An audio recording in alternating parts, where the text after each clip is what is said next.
고혈당 상태에 놓인 경우에는 건강이 더 악화되기 쉬워요. 이러한 인슐린 저항성도 증가되고 만성적인 염증으로 인해서 콜린이 역할을 제대로 하지 못하게 돼요. 이러한 혈관 내의 싸움은 고혈압이나 동맥경화와 같은 심혈관 질환을 일으키고 인슐린 분비 이상으로 당뇨병까지 초래할 수 있고, 만성염증은 암이나 치매의 뇌질환 같은 경우로 유발할 가능성도 있습니다. 그렇기 때문에 건강을 생각한다면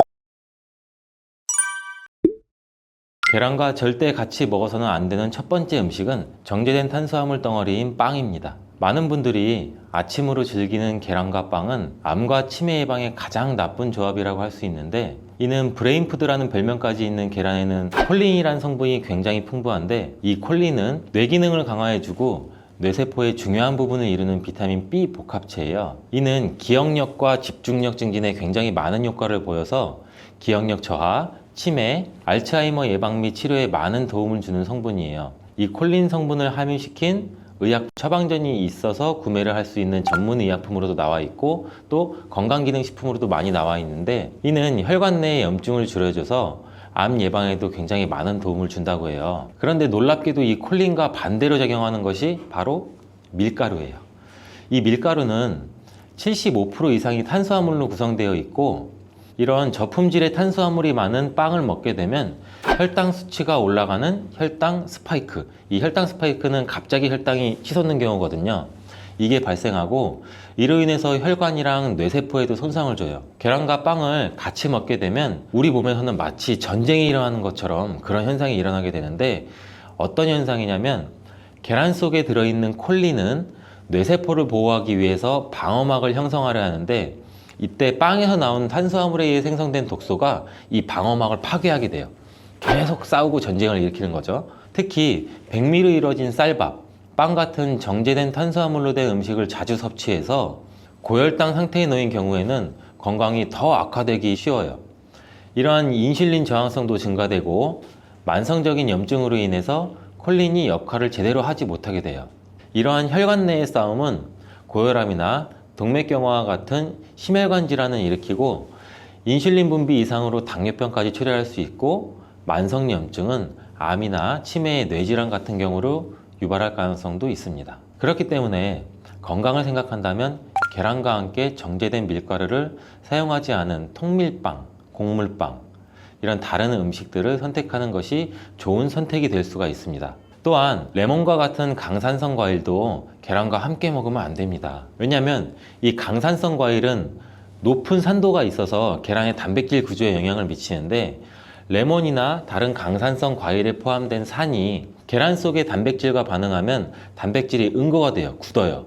그래서 소화가 어려워질 수가 있고, 이를 통해서 위나 소화기관 내에서 단백질 응고를 유발시켜서 소화 과정도 방해하고 우리가 더부룩해지고 소화로 인한 질병이 발생할 수 있는 거죠. 특히 단백질의 소화랑 흡수가 저해되면 속이 더부룩한 불편함으로 시작돼서 심한 경우에는 배가 아픈 복통, 그리고 설사와 같은 증상이 나타날 수 있는데, 계란을 섭취할 때는 레몬이나 다른 강산성 과일과 함께 드시는 것을 피하는 게 좋습니다. 두유와 콩국물과 계란을 함께 같이 먹는 것도 좋지 않습니다. 아침 식사로 두유와 계란을 드시거나 체중 관리와 다이어트를 위해 섭취하는 분들이 굉장히 많아지고 있는데, 이 두유 속에 들어있는 트립신이라는 성분이 있는데, 이는 계란에 들어있는 알부민과 같이 결합해서 영양소를 파괴하게 돼요. 이 계란은 노화로 인해서 근육 손실과 근육 강소증에 예방이 되는 우수한 단백질을 굉장히 많이 포함하고 있는데, 계란 자체에는 비타민도 풍부하고 미네랄도 풍부해요. 근데 이 두유랑 함께 섭취할 경우는 이 영양 성분들의 이점을 충분히 얻지 못하게 되는 결과를 초래하는데, 혹시 계란과 녹차나 홍차 같은 경우도 함께 드신 적이 있어요? 이러한 차들도 피해야 돼요. 그 이유는 찻잎 속에 있는 탄닌이라는 성분이 계란의 단백질과 결합을 해서 탄닌 단백질을 형성하게 돼요. 이는 우리 위랑 장에 문제를 일으킬 수 있고, 이 탄닌 단백질은 우리 몸의 장의 연동운동, 올라가고 내려가고 장이 주물떡거리고 우리가 변을 잘 보아야 되는데, 이런 장의 연동운동까지도 늦추게 되고, 또 장내 환경도 악화시켜서 변비를 유발할 수도 있고, 아니면 발암물질의 체내 흡수 가능성을 높일 수가 있어요. 이렇게 탄닌과 계란의 조합이 건강에 악영향을 주기 때문에 계란과 감을 함께 드시는 것도 안 좋습니다. 계란을 먹은 뒤에 감을 드시면 가벼운 두통과 설사, 그리고 구토 증상까지 나타날 수 있으며 심각한 경우에는 급성 위장병이 나타날 수 있고 또 폐결석도 나타날 수 있어요. 이런 이유도 감에 들어있는 탄닌 성분이 단백질 소화 기능을 방해하기 때문인데요. 이러한 탄닌은 위와 소화기관 안에서 단백질과 결합해서 덩어리를 형성하고 단백질의 분해 요소일 작용을 방해하기 때문입니다. 계란과 함께 섭취할 때는 탄닌이 들어있는 음식은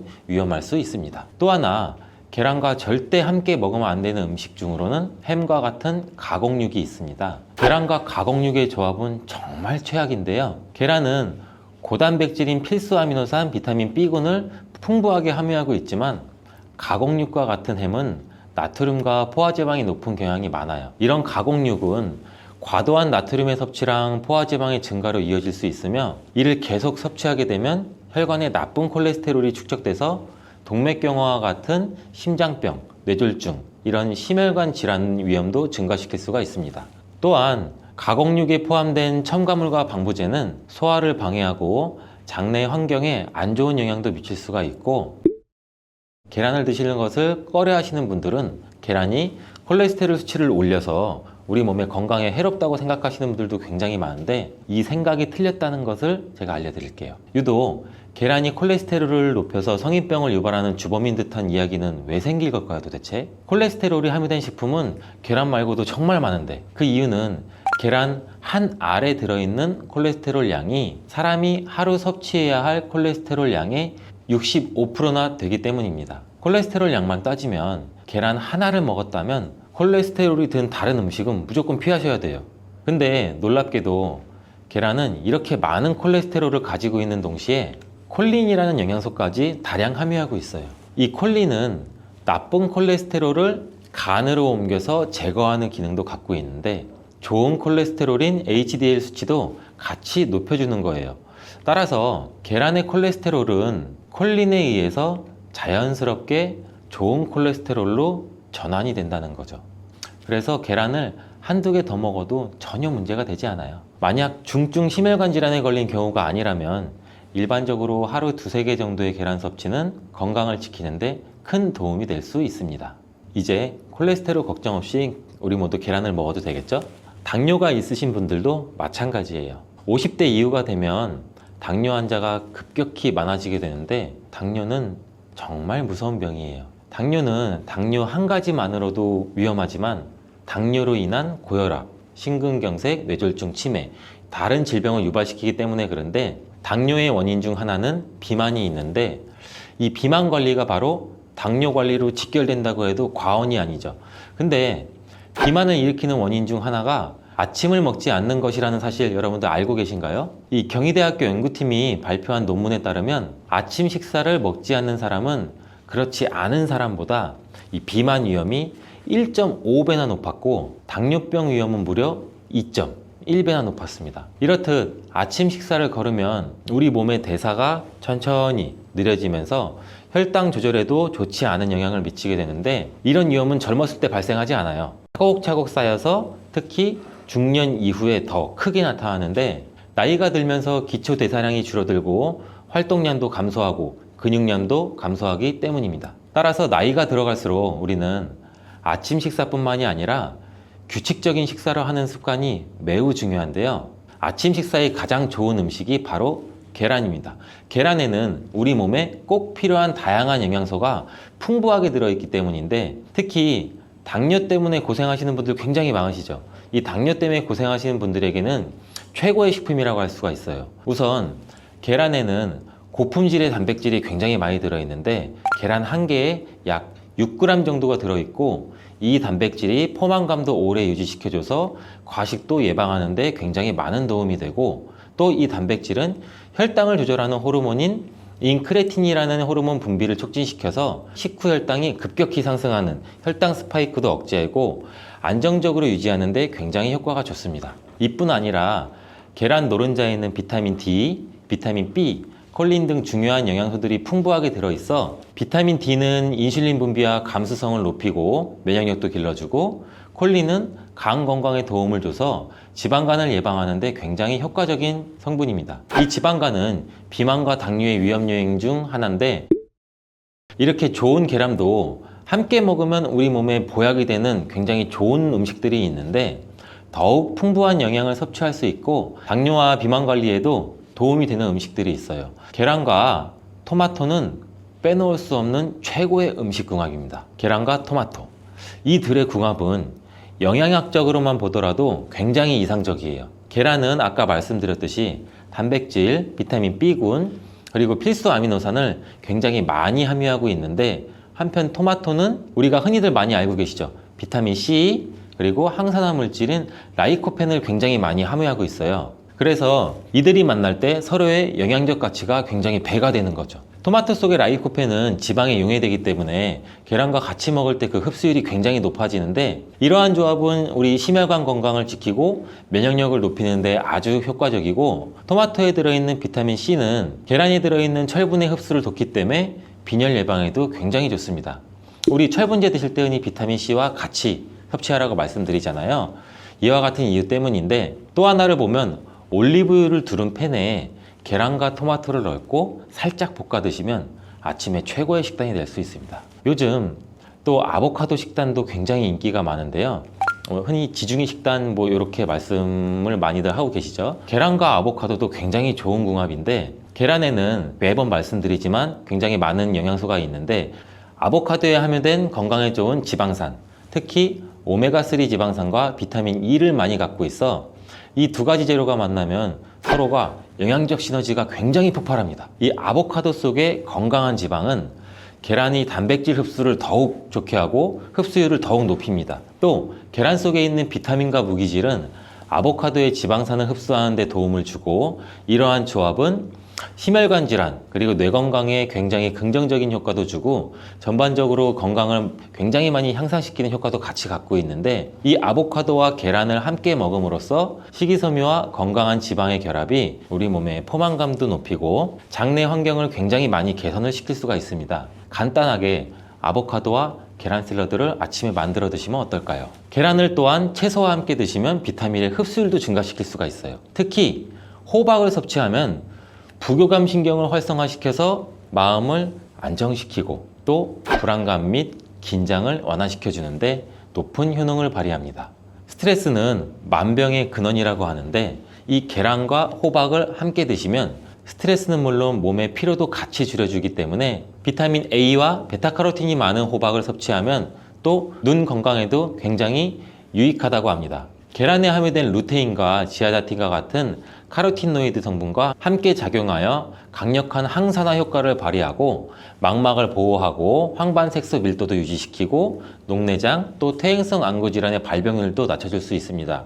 우리 흔히 많이 드시는 눈 영양제 조합을 보면은 루테인, 지아잔틴, 항산화 물질인 아스타잔틴, 또 베타카로틴과 이렇게 다 같이 구성이 되어 있는 걸 보셨을 거예요. 그 이유가 바로 여기에 있습니다. 최근에 시야가 뿌옇게 느껴지는 분들이 계란과 호박을 곁들인 식사를 하시면 더욱 좋답니다. 계란과 완벽하게 어울리는 다른 식재료 중 하나는 치즈가 있습니다. 치즈는 그 맛이 좋을 뿐만 아니라 영양학적으로도 계란과 아주 좋은데, 계란이 완전 식품으로 여겨질 정도로 여러 영양소를 가지고 있음에도 불구하고 상대적으로 칼슘 함량은 굉장히 낮아요. 근데 유제품인 치즈는 칼슘을 풍부하게 함유하고 있어서 이를 보완해 줄 수가 있죠. 특히 유제품 중에서는 치즈는 계란과 굉장히 잘 어울리는데, 치즈는 발효된 우유에서 만들어지면서 그 발효 과정에서 유산균이 작용해 단백질 함량이 감소해서 과다한 단백질의 섭취를 피하면서도 서로 영양적 혜택을 굉장히 많이 보완할 수가 있어요. 이 사과도 계란과 정말 잘 어울리는 식품인데, 다양한 영양소가 계란에 굉장히 균형 있게 포함되어 있는데, 이 비타민 C와 식이섬유가 상대적으로 적은 편이라는 점에서 사과가 이를 완벽하게 보완해 줄 수가 있어요. 사과는 비타민과 식이섬유가 많아서 장 기능을 활성화하고 배변을 원활하게 하는 데 기여할 뿐만 아니라 혈관에 누적된 해로운 콜레스테롤도 없애 동맥경화, 심장질환, 뇌졸중 등 심혈관 질환을 예방하는 데 도움을 많이 줘요. 특히 단백질 소화에 매우 이롭다는 점에서 계란 섭취 후 소화가 약간 더부룩하게 느껴지시는 분들이라면 이때 사과를 드신다면 소화액 분비를 촉진시켜서 소화를 도움을 줄 수 있습니다. 오늘도 똑똑하고 건강한 식습관을 위해 노력해보면 어떠신가요? 건강한 습관이 나를 만든다. 잊지 않기를 바라겠습니다. 이렇게 좋은 무도 드실 때 주의하셔야 하는 분들이 있는데요. 바로 갑상선 질환이 있는 분들입니다. 왜냐하면 무에 들어있는 고이트로젠이라는 성분 때문이에요. 처음 들어보시는 분들이 많을 텐데요. 이 성분들은 요오드가 우리 몸 안으로 체내 흡수되는 것을 억제하고 갑상선 호르몬이 생성되는 것을 방해하기 때문이에요. 그래서 갑상선 기능 저하증이 있는 분들이 이 고이트로젠을 많이 드시게 되면 그 증상이 악화가 될 수 있습니다. 겨울 무를 드시면 도대체 어떤 효능이 있을까요? 겨울무는 조직 자체가 치밀하고 단맛도 좋으면서 약성 또한 강한 특징이 있는데요. 그렇다면 그 효과를 한번 알아보겠습니다. 당뇨를 예방하고 혈당을 떨어뜨리려면 무를 이렇게 드셔야 합니다. 요즘 수확되는 무에는 우리 몸에 좋은 영양소가 아주 많아서 건강에 보약이 됩니다. 우리 식탁에 빠지지 않는 깍두기, 나박김치, 무말랭이, 치킨무, 단무지 이렇게 정말 여러 가지 형태로 우리가 무를 많이 먹잖아요. 그 중에서 인기 있는 요리 중에 하나가 바로 무나물이죠. 우리가 무나물 만들 때 보통 어떻게 만드나요? 들기름에 채로 썬 무를 넣고 달달 볶아서 소금으로 간을 하고 여기에 깨소금을 넣어서 보통 먹잖아요. 오늘은 기름을 넣지 않고 무를 볶는 방법을 알려드릴게요. 그리고 바로 그 들기름을 언제 넣어야 되는지도 알려드리겠습니다. 먼저 물을 약간 두껍게 채를 썰어 주시고 여기에 비장의 재료 하나를 더 넣어줍니다. 그것은 바로 양파입니다. 양파도 채를 썬 다음 무와 함께 담아 주시고요. 이 양파를 하나 넣게 되면 무의 해독작용이 배가 되고 단맛도 좋아지게 됩니다. 이렇게 무와 양파를 담은 통에다가 소금으로 1시간 정도만 절여 주시면 돼요. 다 절여지면 무가 흐물흐물하게 되고 무와 양파에서 수분이 많이 빠져나와 있을 건데요. 이 수분도 버리지 말고 우리가 다 사용하는 게 좋습니다. 냄비에 절여진 무와 양파를 넣고 그리고 들기름 대신에 물을 한 컵 넣어 주시는데요. 들기름은 발화점이 낮기 때문에 들기름을 넣어서 무나물을 만들게 되면 들기름에 들어있는 좋은 성분인 오메가3 지방산은 다 날아가고 오히려 건강에 해로울 수가 있기 때문에 들기름은 넣지 말고 이 방법으로 해보시면 좋습니다. 센 불에서 먼저 끓여준 다음에 중불로 익혀주시고요. 이때 물이 쫄아서 바닥에 조금만 깔릴 정도 남을 때까지 해주시면 돼요. 그리고 먹기 직전에 바로 이 들기름을 한 스푼 넣어 드시면 고소하고 달달한 무나물을 드실 수가 있죠. 정말 간단하죠? 이렇게 물을 드시면 소화도 잘 되고 몸의 독소를 배출해주는 해독작용에도 아주 좋은데요. 그럼 겨울 무를 드시면 도대체 어떤 효능이 있을까요? 겨울무는 조직 자체가 치밀하고 단맛도 좋으면서 약성 또한 강한 특징이 있는데요. 그렇다면 그 효과를 한번 알아보겠습니다.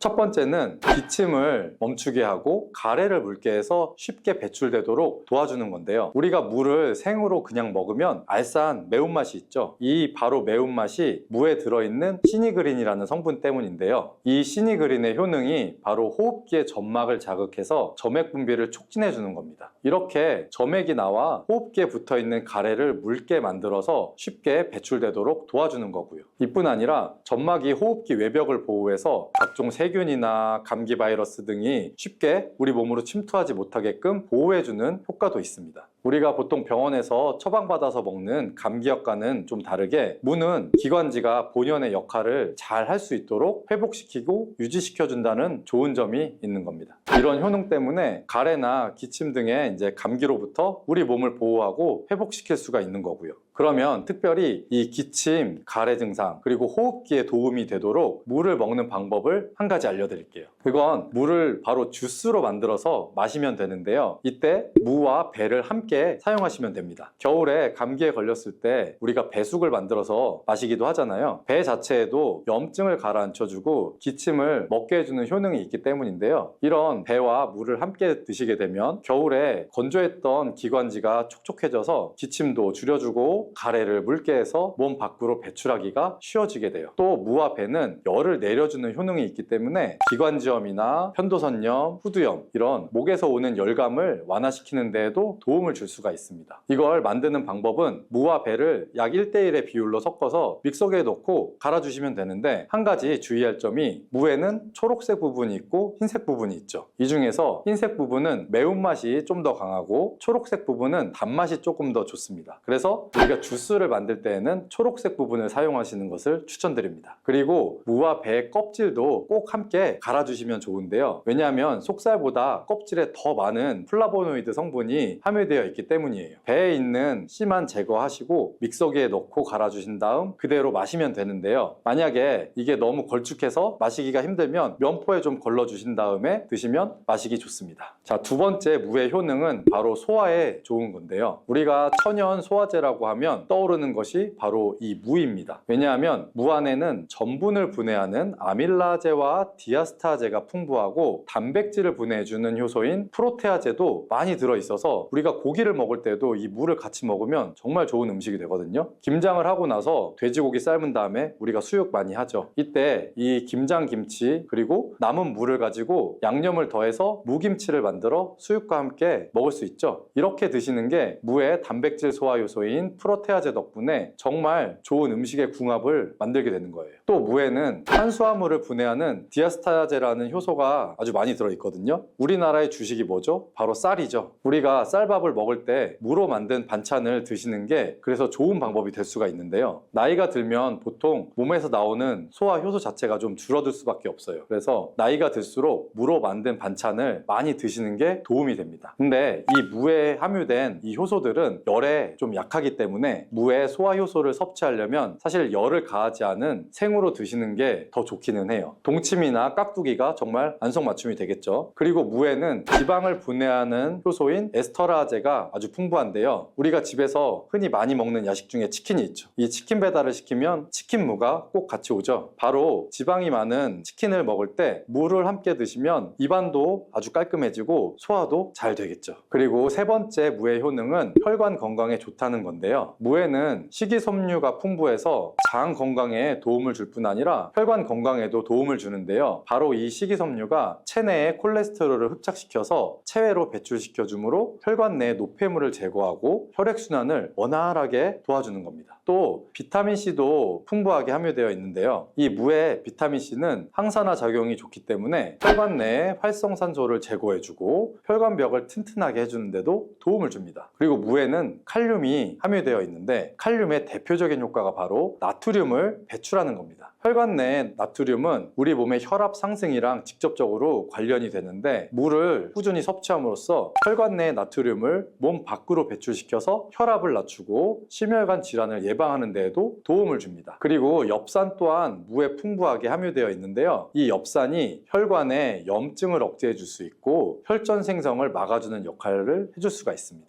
이만하면 무가 혈관 건강에 정말 특효약이나 다름없죠. 그리고 네 번째 무의 효능은 바로 해독작용인데요. 무에는 베타인이라는 성분이 아주 풍부합니다. 들어보신 분도 있을 텐데 이 베타인은 간의 해독작용을 도와주고 소변으로 독성을 배출하게 해주는 기능이 있습니다. 그리고 무에는 식물성의 유황성분이 함유가 되어 있는데 이 식물성의 유황성분은 미세먼지로부터 오염된 중금속이 우리 몸에 들어올 때 여러 가지의 독성들을 해독해주는 효과가 있습니다. 또 무 안에 함유된 글루코시놀레이트는 담배의 니코틴을 직접적으로 해독하는 효능이 있습니다. 흡연하시는 분들은 꼭 기억하시면 좋은데요. 역사 기록에 보면 담배를 좋아했던 정조대왕이 담배로 인한 몸의 독을 제거해주기 위해서 물을 많이 섭취했다는 기록이 있고요. 그리고 이 글루코시놀레이트는 항암 효과를 가진 성분이라서 특히 유방암 그리고 폐암의 세포 증식을 억제하는 것으로도 잘 알려져 있고요. 해독작용을 넘어서 항암작용까지 하는 무, 정말 대단하지 않나요? 자, 다섯 번째 무의 효능은 바로 골다공증 예방에 좋다는 것입니다. 이는 무에 들어있는 칼슘의 함량이 높기 때문이에요. 무 100g에는 칼슘이 약 20mg 정도가 함유가 되어 있고요. 무에 들어있는 칼슘을 섭취하는데 아주 좋은 방법이 있습니다. 그건 바로 무말랭이를 만들어서 드시는 건데요. 무를 충분히 말리게 되면 수분이 날아가고 무의 성분들이 응축이 되게 됩니다. 무말랭이 약 100g에 함유된 칼슘의 함량은 무려 310mg이나 된다는데요. 이 정도면 우리가 약으로 만들 때의 함량에 가깝게 됩니다. 때문입니다. 나이가 들면서 뼈에서 칼슘이 빠져나가서 골밀도가 점점 낮아지고 골다공증이 발병을 하게 되죠. 이 골다공증은 나이 드신 분들에게 특히 위험한 병입니다. 왜냐하면 나이 드신 분들에게 만약에 골반에 골절이 생기게 되면 65세 이상은 약 30%가 1년 내에 사망할 수 있고 80세 이상은 약 50%가 2개월 내에 사망을 할 수가 있기 때문입니다. 그래서 중년 이후에 이 뼈에 대한 관리는 매우 중요합니다. 보통 하루 칼슘의 권장 섭취량은 약 1000mg 정도인데요. 무말랭이를 400g 정도 드시면 하루에 칼슘 섭취량을 충분히 섭취하게 될 수 있는 겁니다. 우리가 칼슘을 섭취할 때 중요한 요소 중에 하나는 바로 먹는 것뿐만 아니라 몸에 직접적으로 흡수가 되어야 한다는 건데요. 칼슘은 기본적으로 몸에 잘 흡수가 되지 않는 성분이라서 이 흡수를 위해 필요한 물질들이 있는데 그 중에 하나가 바로 비타민 D입니다. 요즘에 비타민 D를 따로 챙겨서 드시는 분들 정말 많은데요. 바로 이 무말랭이에 비타민 D가 아주 풍부하게 함유되어 있습니다. 그래서 무말랭이가 골다공증 예방에도 정말 좋은 이유가 되는 거죠. 이 무말랭이를 먹는 좋은 방법이 하나 있는데요. 바로 무말랭이 차로 만들어서 먹는 겁니다. 무말랭이를 기름을 두르지 않은 팬에 볶아주시면 갈색으로 변하게 되는데요. 이렇게 볶아진 무말랭이를 차로 잘 우린 다음에 마시면 되는 겁니다. 무말랭이에 열을 가해서 갈색으로 변할 때 더 많은 항산화 물질들이 생성이 되고요. 이렇게 생긴 항산화 물질들이 몸 안에 염증과 활성산소를 제거하여 주게 됩니다. 이 활성산소들은 우리 몸의 뼈와 관절에도 염증을 일으킬 수가 있기 때문에 뼈의 건강을 위해서도 이런 염증을 줄여주는 것이 아주 중요합니다.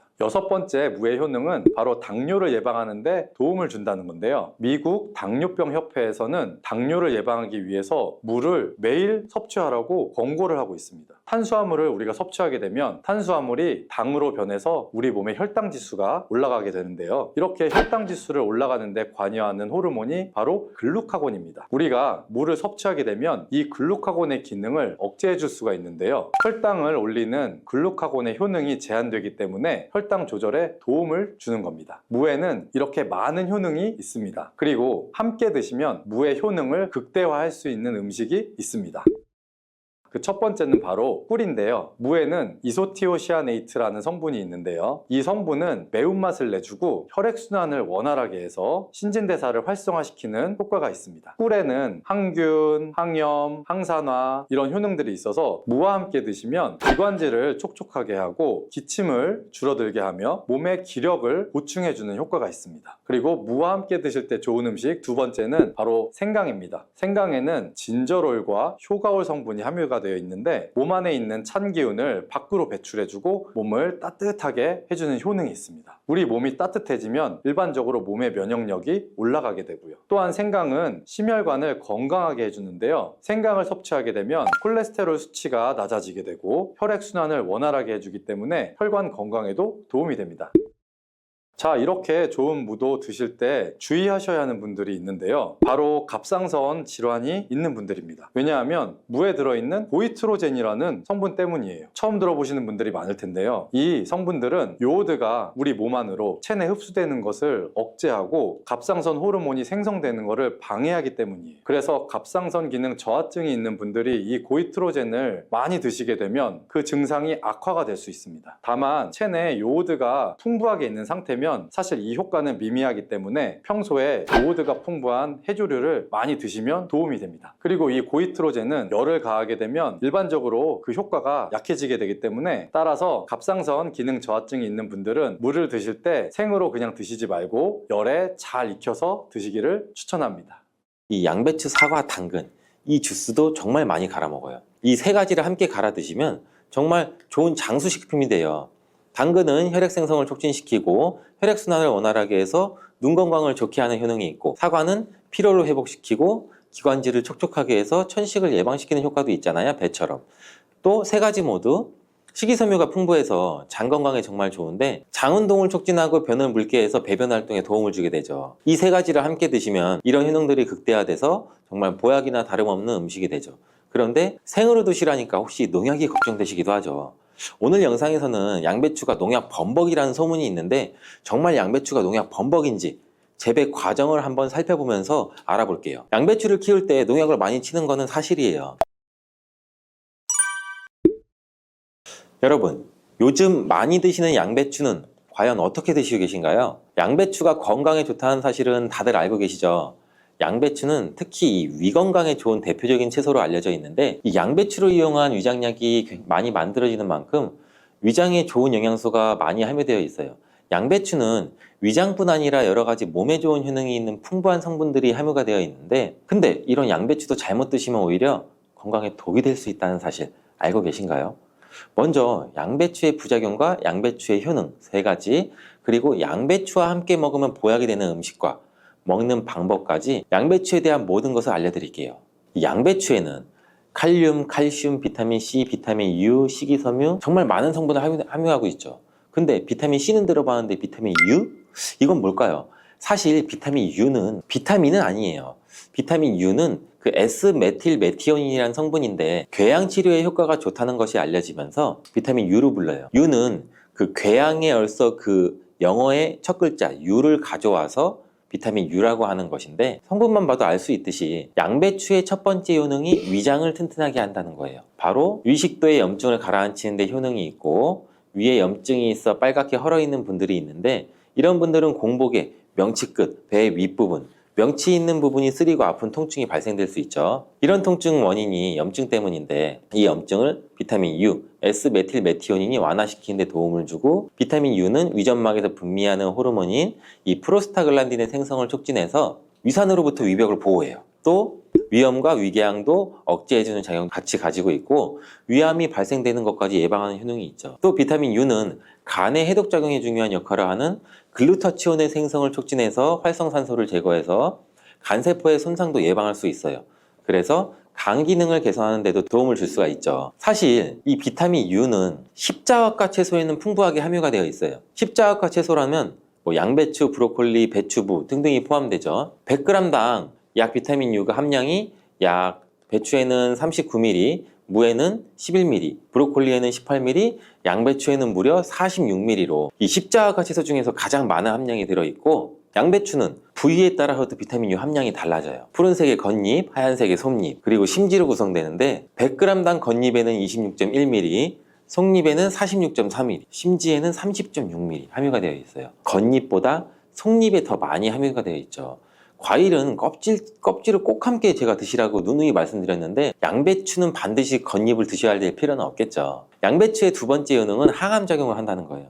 그리고 양배추에는 항암작용이 뛰어난 글루코시놀레이트라는 성분이 풍부한데 이 성분은 그 미로시나아제라는 효소에 의해서 설포라판과 인돌3카비놀이라는 성분으로 전환이 돼요. 이 인돌3카비놀은 호르몬의 균형을 조절해주는 효능이 있는데 특히 에스트로겐 대사에 영향을 미쳐서 호르몬 균형을 조절하는 데 중요한 역할을 해요. 그래서 여성 호르몬 관련 건강 문제에 도움을 줄 수가 있죠. 또한 유방암이나 자궁경부암 발생을 억제하는 기능도 하고 미국 미시건 주립 연구팀에서 발표를 한 적이 있어요. 실제로 양배추를 일주일에 3회 이상 섭취한 여성들이 일주일에 1회만 섭취한 여성에 비해서 유방암 발생률이 약 72%나 낮은 것으로 보고했고 또한 글루코시놀레이트는 백혈구와 면역 단백질인 사이코카인 조율 능력이 굉장히 뛰어나서 방광암이나 유방암, 간암 등의 강력한 항암 효과를 보이는 것으로 알려져 있어요. 양배추의 세 번째 효능은 정말 중요한 효능인데 바로 몸에 진액을 보충해주는 효능이에요. 몸에 진액이 부족하면 아무리 좋은 약을 드셔도 효과를 못 봐요. 온몸 구석구석 질병에 걸릴 가능성이 높아져요.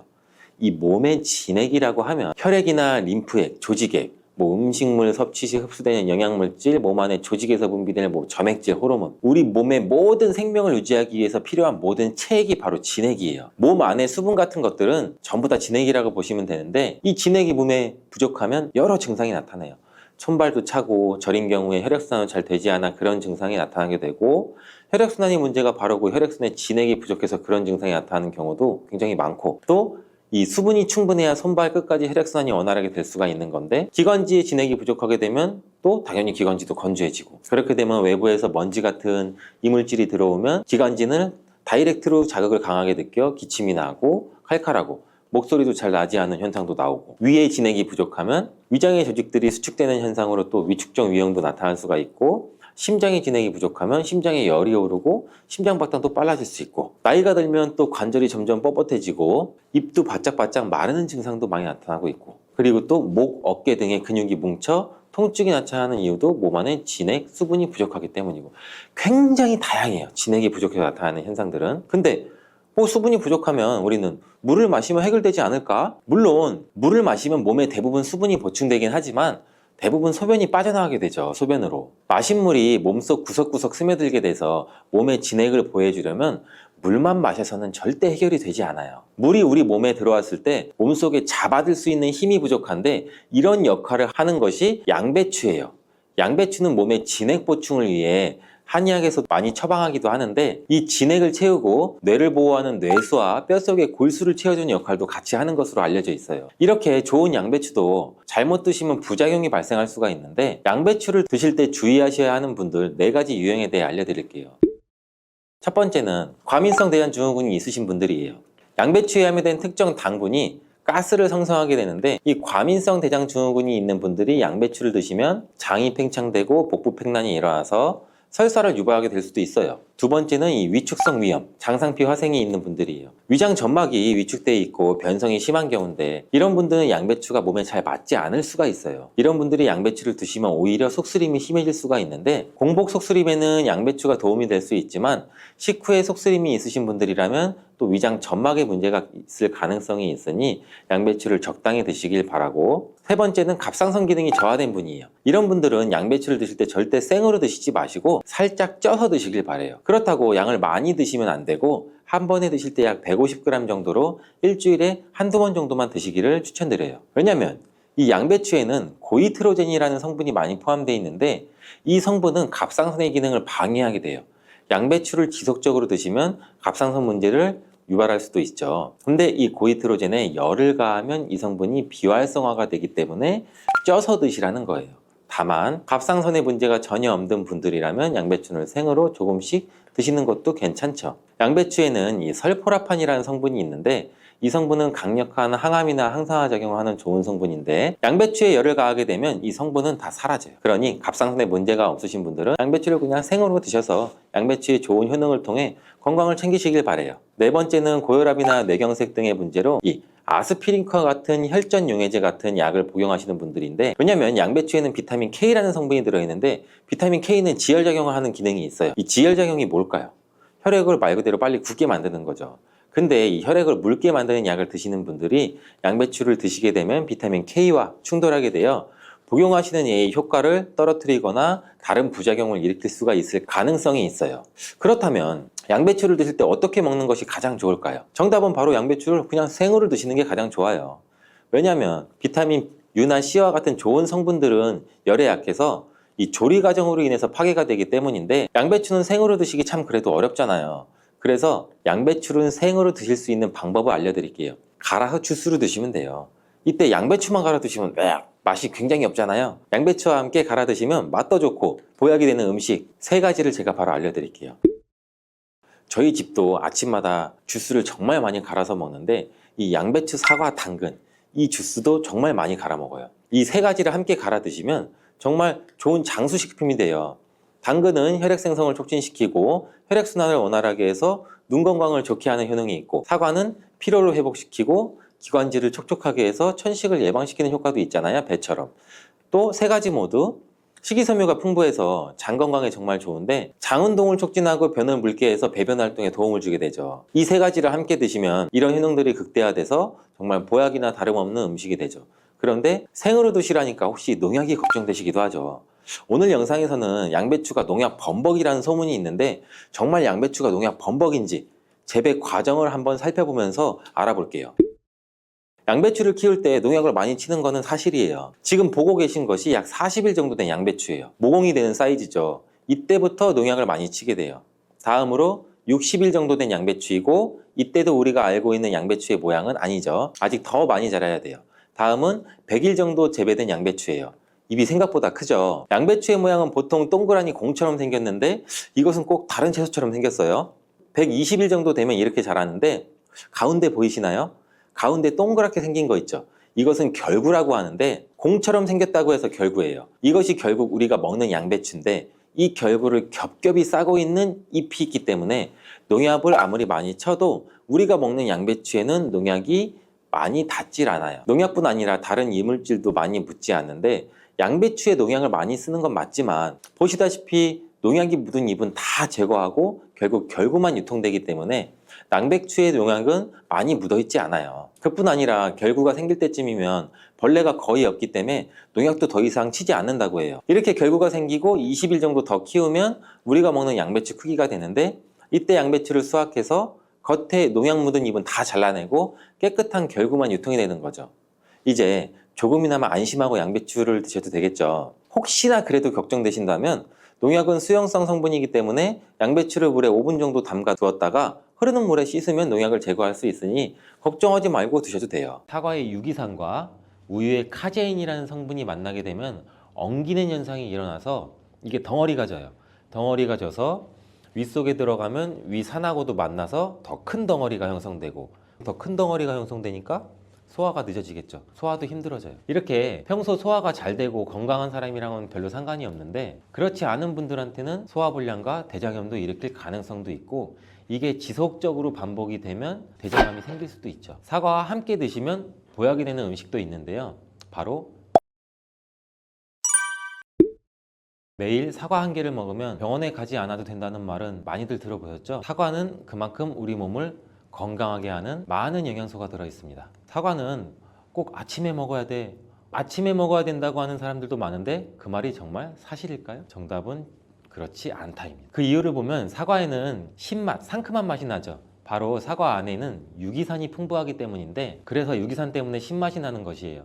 이 유기산은 우리 몸에 이로운 정도 있지만 평소에 속쓰림이 자주 있거나 위염, 식도염이 있는 분들이 아침에 공복에 사과를 먹게 되면 우리 몸의 위 점막에 심한 자극을 줄 수 있어요. 빈속에 안 그래도 속이 쓰리신 분도 많은데, 음식물이 있을 때 위 안에서 위산이 분비되고 위액이 분비돼야 중화가 되면서 우리 위도 코팅이 되고 건강한데, 음식이 없을 때 위산이 분비되면 오히려 위벽을 깎아먹게 되는 효과를 나타내거든요. 그래서 평소에 위가 약하거나 위염이 있으신 분들, 역류성 식도염이 있으신 분들, 이러신 분들 같은 경우에는 공복에 사과를 드시는 게 오히려 독이 될 수가 있습니다. 또한 마늘과 파 같은 음식은 열을 내는 음식이라고 하면, 우리 사과는 우리 몸을 차갑게 하는 과일이라서 몸이 찬 분들은 사과를 드실 때 또 주의를 하셔야 돼요. 위염 같은 증상이 있는 분들은 공복에 사과를 드시면 사과가 소화도 되지 않고 설사를 하게 될 가능성도 높고, 평소에 아랫배가 차거나 손발이 차서 수족냉증에 걸리신 분들도 많으시고 혈액순환도 안 되고, 또 생리기간 중에 있으신 여성분들도 사과를 드실 때는 주의하셔야 됩니다. 이런 분들이 사과를 드실 때는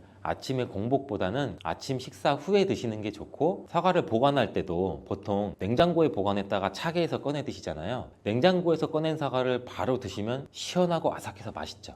근데 미리 꺼내놓고 사과의 온도를 실온으로 맞춰서 드시는 것이 우리 위장 내부에도 좋습니다. 또한 사과를 팬에 구워 드셔도 되고 익혀 드셔도 됩니다.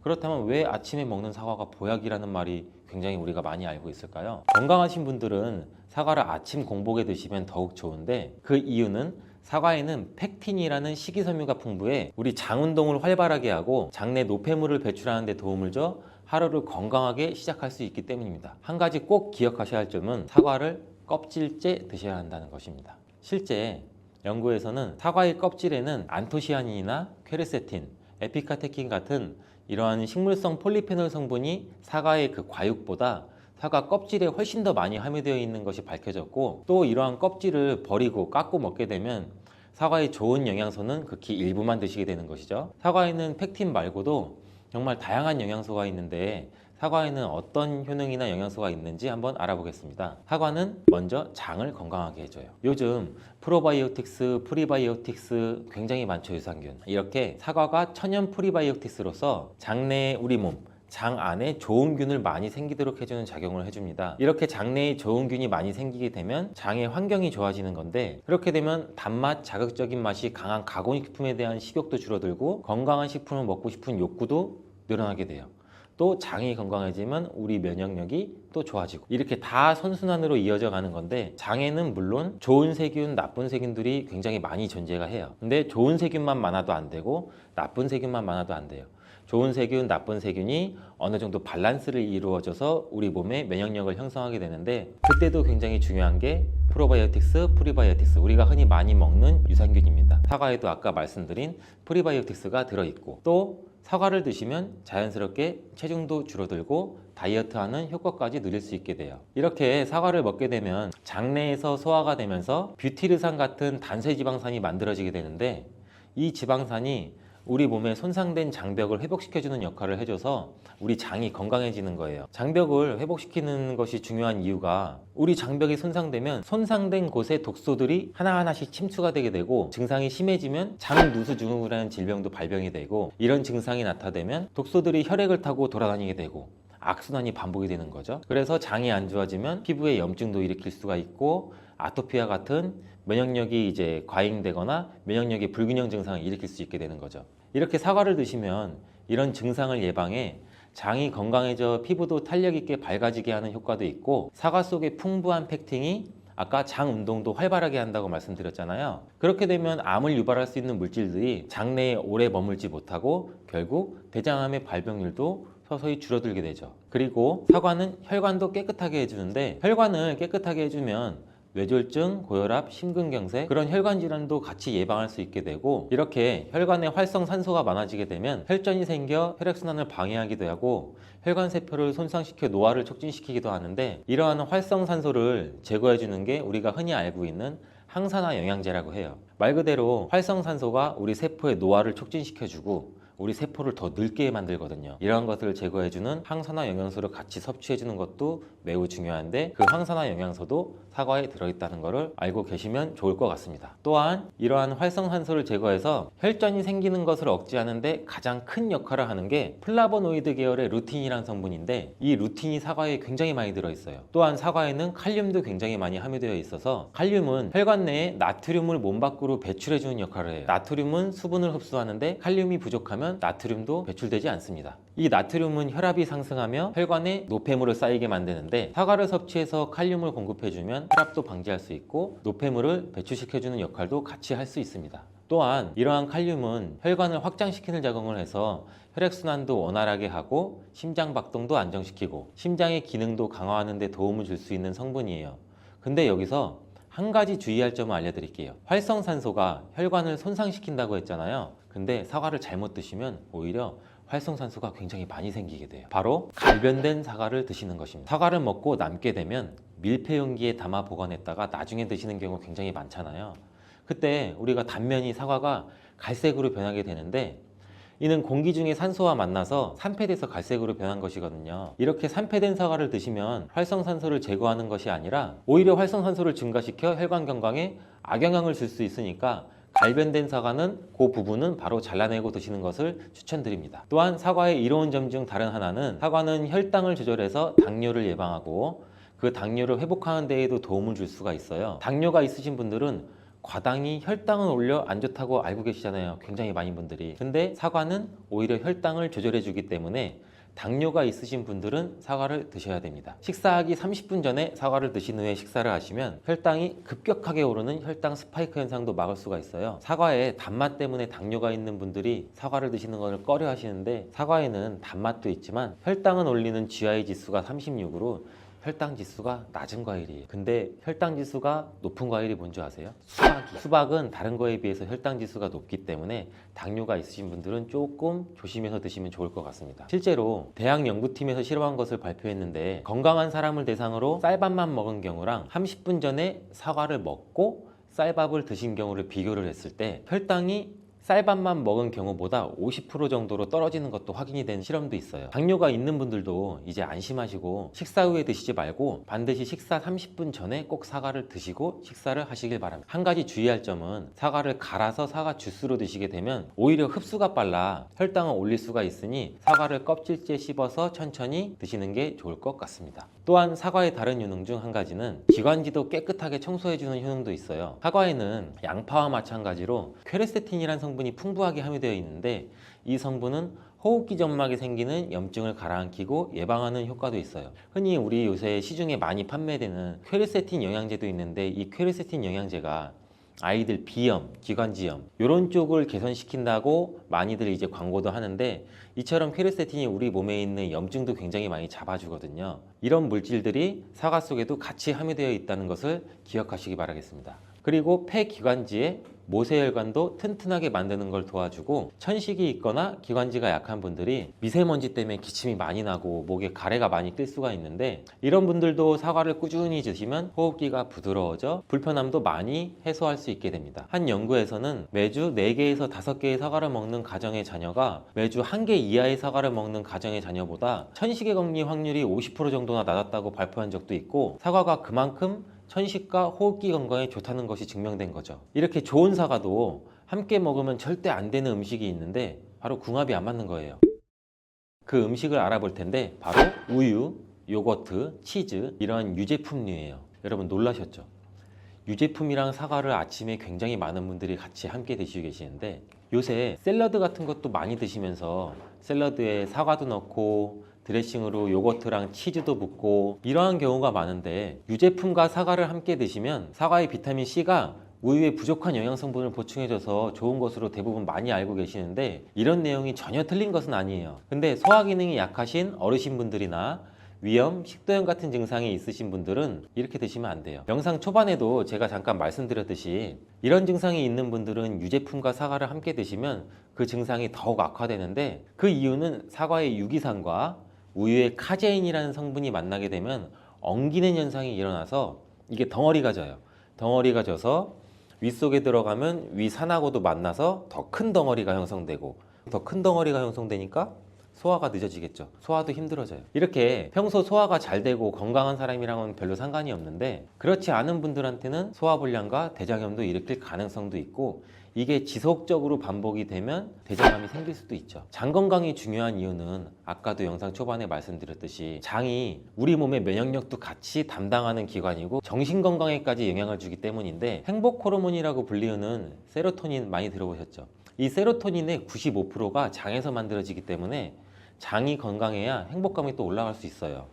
여기서 또 하나 절대 드시면 안 되는 것이 바로 사과 씨입니다. 사과 주스를 만들어 드실 때 씨까지 함께 갈아서 드시는 경우도 굉장히 많이 있는데 이 사과 씨에는 아미그달린이라는 성분이 함유되어 있어요. 이 아미그달린이 소와 효소와 만나게 되면 이게 시아나수소라는 유독물질로 분해가 돼요. 이 시아나수소는 인체에서 유해한 독성이 굉장히 강한 물질인데 이걸 섭취하게 되면 두통이나 어지럼증, 구토, 복통 이러한 증상들이 나타날 수가 있고 심한 경우에는 이게 심장박동에도 영향을 줘서 호흡곤란, 혼수상태 이런 심각한 증상으로 나타날 수 있어요. 건강한 성인의 경우에는 사과 한 개에 들어있는 씨의 양에는 그닥 큰 영향이 없을 수가 있는데 독성에 약한 어린아이 그리고 연세가 많으신 분들한테는 이런 것도 굉장히 민감하게 반응할 수 있으니까 꼭 주의하셔야 됩니다. 사과는 유독 보여지는 것이 중요한 과일인데 흠집이 있거나 색상이 좋지 않으면 상품성이 많이 떨어져요. 근데 유독 윤기가 있거나 반짝반짝하고 빨갛고 색상이 짙은 사과는 웬만하면 피하는 게 좋아요. 간혹 유동 파라핀이라는 식품 첨가물을 사용해서 사과 위에 이렇게 이쁘게 보이게 코팅 처리를 한 사과일 수가 있는데 이 유동 파라핀을 섭취하게 되면 복통과 설사를 일으킬 수 있고 지용성 비타민의 흡수도 감소시킨다고 알려져 있어요. 요새는 이런 일이 거의 없긴 하지만 혹시나 사과가 너무 윤기가 흐르거나 만졌을 때 약간의 끈적임이 있다면 드시기 전에 살짝 의심 한번 해보시고 껍질을 깨끗하게 세척하고 드시거나 껍질을 벗기고 드시는 것이 안전하겠습니다. 사과와 함께 드시면 보약이 되는 음식도 있는데요. 바로 비트와 당근입니다. 굉장히 유명한 주스 아시죠? ABC 주스. ABC가 바로 사과, 비트, 당근. 애플, 비트, 캐럿 이 세 가지를 갈아서 만든 주스인데 사과, 당근, 비트를 함께 드시게 되면 영양소의 흡수율이 굉장히 증가하고 서로의 시너지를 굉장히 크게 나타내요. 이 서로의 영양소를 보완해줘서 더욱 건강하게 드실 수가 있는데 또한 식이섬유가 폭발적으로 증가해서 장운동을 촉진하고 변비 예방도 탁월해져요. 그리고 사과, 당근, 비트 이 세 가지는 모두 강력한 항산화 물질이 풍부해서 체내에 있는 활성산소를 제거해서 세포의 노화도 방지해주고 몸에 활력을 불어넣어 줄 수도 있는 거예요. 함께 먹으면 보약이 되는 음식으로도 고구마도 있습니다.